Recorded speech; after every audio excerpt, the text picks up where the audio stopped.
என்னங்க ஏனுங்க அட உங்களை தாங்க வனஜாக்கு அவ புருஷன் வைர முக்குத்தி வாங்கி கொடுத்தாங்க. நீங்களும் இந்த மாசம் சம்பளம் வந்ததும் எனக்கு வைர ஒடியால வாங்கி தரீங்களா? கம் ஆன் வீட்டுக்குள்ள வாங்க. Hi mummy, hi daddy. She is my girlfriend and இவனை பாத்தீங்கன்னா இவளோட பாய் பெஸ்ட். ஹாய் டேக் गाय. Hi bro. உன்னோட கேர்ள்ஃப்ரெண்ட் ஓகேடா? யாரா இவன்? ஏதோ டிடின்ல சொல்லிட்டு இருக்கான். அப்பா பாய் பெஸ்ட்னா என்ன தெரியுமா? அதாவது பாய் பெஸ்ட்னா நண்பன் அர்த்தம். டேய் அத ஃப்ரெண்ட்னே சொல்லாமே, அது என்ன பாய் பெஸ்டி? அது வந்துப்பா மாமே குடும்பமே நான் டீல் பண்றேன்.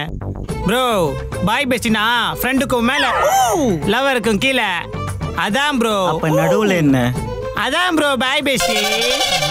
டேய் என்னடா உன் லவர் மேல அவன் கை போட்டுட்டு இருக்கான்? இதெல்லாம் நம்ம குடும்பத்துக்கு வேணுமான்னு யோசிச்சுக்கோ கண்ணு. ப்ரோ என்ன ப்ரோ இப்படி நம்மள இன்சல்ட் பண்றாங்க? என்னடா உங்க 2K?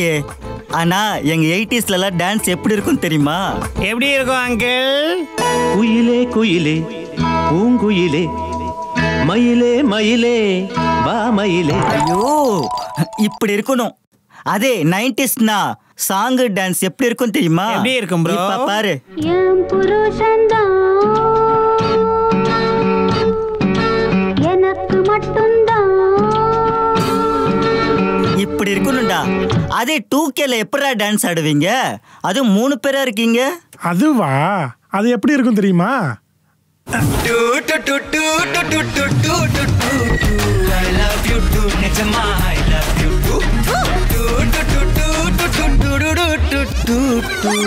இப்படி இருக்கும்.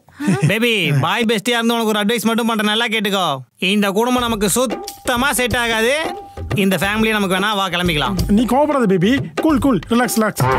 இங்க பாருங்க மம்மி அண்ட் டாடி, நீங்க என் கேர்ள் ஃப்ரெண்டோட பாய் பெஸ்ட்டை இன்சல்ட் பண்ணிட்டீங்க. அதனால நான் ஒன்று சொல்றேன். கல்யாணத்துக்கு அப்புறம் நாங்க 2 பேரும் தனி கொடுத்தனம் போயிரும் பாத்துக்கங்க. ஆமா ப்ரோ, நம்ம தனியா ஒரு கொடுத்தனம் போயிடலாம் ப்ரோ. தனி கொடுத்தனம் தானே போ. ஆனா போறதுக்கு முன்னாடி உங்க அப்பாக்கு பாய் பெஸ்ட் என்னன்னு சொல்லிட்டு போ. ஆமாண்டா எப்படியாச்சும் சொல்லிட்டு போடா, இல்லன்னா தலைய வெடிச்சிரும் போல இருக்கு. கல்யாணம் ஆனதுக்கு அப்புறம் நான் வேலைக்கு போயிடுவேன்ல, அந்த நேரத்துல இவளுக்கு என்னெல்லாம் வேணுமோ அதெல்லாம் செஞ்சு கொடுப்பான். என்ன வேணாலும் பண்ணுவாங்களா? ஏங்க சும்மா இருங்க. அவன் தான் சின்ன பிள்ளை, ஏதோ தெரியாம பேசிக்கிட்டு இருக்கான். நீங்க அதை வேற ஆராய்ச்சி வேற பண்ணிட்டு இருக்கீங்க. என்னடா தம்பி இதெல்லாம்? இதுக்கு மேல என்னால அட்ஜஸ்ட் பண்ணிட்டு இருக்க முடியாது. நான் கிளம்புறேன். எதுவா இருந்தாலும் என் பாய் பெஸ்ட் கிட்ட பேசிக்கோ. அவன்டியா? அவன்கிட்ட பேச நான் பேசாம இருப்பேன். Baby baby baby baby.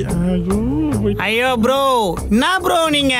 அவளை சின்ன வயசுல இருந்து நான் பாத்து நிக்கிறேன். இப்படி பண்ணிட்டீங்களே ப்ரோ. போங்க ப்ரோ. வைஷு சின்ன வயசுல இருந்து பாத்துட்டு இருக்கானா? கை கொடுங்க மம்மி அண்ட் டாடி, கை கொடுங்க. Thank you thank you. இங்க பாருங்க, அவளை எப்படி கழட்டி விடுறதுன்னு யோசிச்சுட்டே இருந்தேன். நீங்களே நல்ல ஐடியா கொடுத்துட்டீங்க. ஏன்னா அவளுக்கு செலவு பண்றதோட அவ பாய் பெஸ்ட்டுக்கு செலவு பண்றதா ரொம்ப அதிகம். ரொம்ப நல்லா அறியும் பண்ணீங்க. இப்போ நான் என்ன பண்ண போறேன்னா, வாட்ஸ்அப், ஃபேஸ்புக், இன்ஸ்டாகிராம் இதுல எல்லாம் ஐ எம் சிங்கிள்னு பாட்டு போட போறேன். அது என்ன பாட்டு தெரியுமா? நடு காட்டில் தனிமை வந்ததே வந்ததே